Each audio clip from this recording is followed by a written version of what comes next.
When we as Christians close our minds to the ideas and beliefs of others without exploring what these embrace, without opening our hearts and our minds to the possibilities of another's beliefs might hold, we are doing the same thing. When we shut out the rest of the world because we're so sure that our way is the only way, when we demonize other religions in our news, on the internet, and especially in our humor, because we imagine they're tearing apart everything we hold dear in our own faith, we become the wolves among the sheep, the Saul of this ever-shrinking and changing world of ours.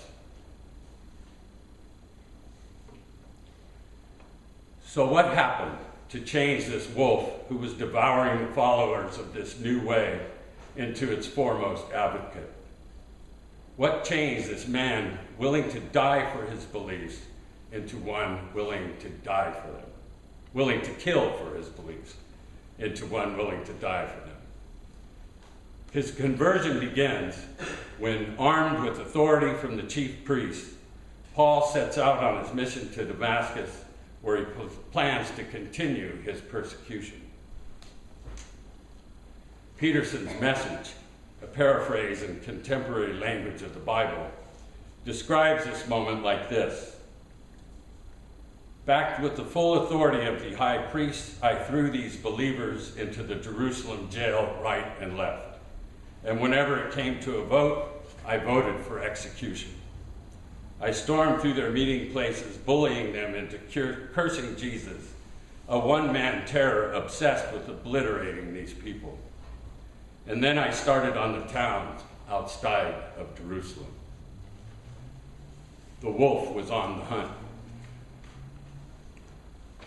Then it happened. Right in the middle of the road, there was a light brighter than the sun. Jesus interrupts his journey, and Paul is converted.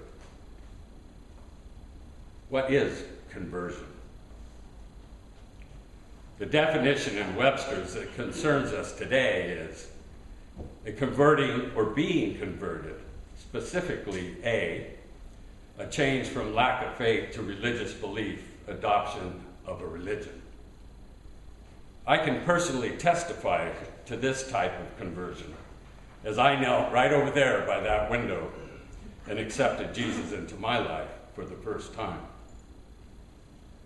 It's a walking from the darkness into the light, from spiritual emptiness to the fullness of God's love and grace.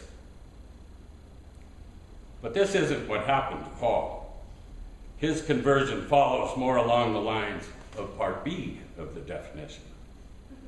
A change from one belief, religion, doctrine, opinion, etc., to another. We have to remember, when this happened to Paul, Christianity was not a religion of its own yet. It was more like the Messianic Jews of today, a mixture of Judaism and what we would call today Christianity.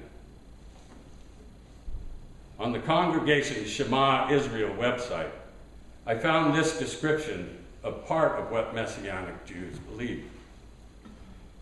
Messianic Judaism is actually 2,000 years old, dating to the time of Jesus himself. Jesus was and is Jewish. He was raised in a Jewish home and ministered to Jewish people in the land of Israel. His disciples were Jewish. The apostles were Jewish. The writers of the New Covenant and Testament were Jewish, with the possible exception of Luke, and a good case can be made that he too was Jewish. And for a time, the faith was strictly Jewish. By the middle of the 1st century A.D., tens of thousands of Jewish people believed that Jesus was the Messiah. I would suggest that for Paul, his experience was more of a revelation than a conversion. Paul himself seems to regard what we call his conversion more as the reception of a prophetic call, or simply as a moment of enlightenment. Paul did not quit one religion to join another, but he did begin to proclaim that he that which he had before so vehemently denied. He regarded the divine revelation that brought him to this place as an act of unmerited grace. Simply put, Paul's conversion was letting go of the law that he had held so dear and accepting it is grace that saves us. As I said earlier, my conversion was something dramatic, a life-changing encounter with Jesus Christ. However, many Christians in the world have never experienced what I have.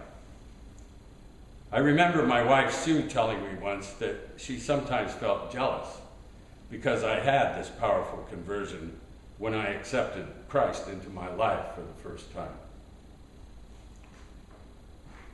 What about people like Sue, who have been standing with Jesus since they can remember? These self-proclaimed cradle Episcopalians, Catholics, Lutherans, etc. Those people who are the backbone of the church. Paul tells us in Romans that a misguided zeal for the law will not bring. Is their faith somehow less because they have believed without being jolted into their awareness of Christ's unmerited grace? Paul never refers to his own experience as a conversion. In fact, in his letters, there is no clear mention of a trip to Damascus and no narrative detailing what took place as there is in Acts. There's no light, no voice, no companions to witness to what happened that day. However, the descriptions in Galatians and Philippians suggest that what Paul experienced was a change of commitment, values, and identity that was sudden and unexpected. He saw the risen Lord and let him into his heart, no questions asked. As cradle Christians, you need to remember that an conversion experience for you, like Paul, should you desire it, could be right around the corner, especially if you keep your eyes and your mind open. It may be something as simple as seeing the other in a new light, giving you the faith and courage to reach out in a way you never thought possible.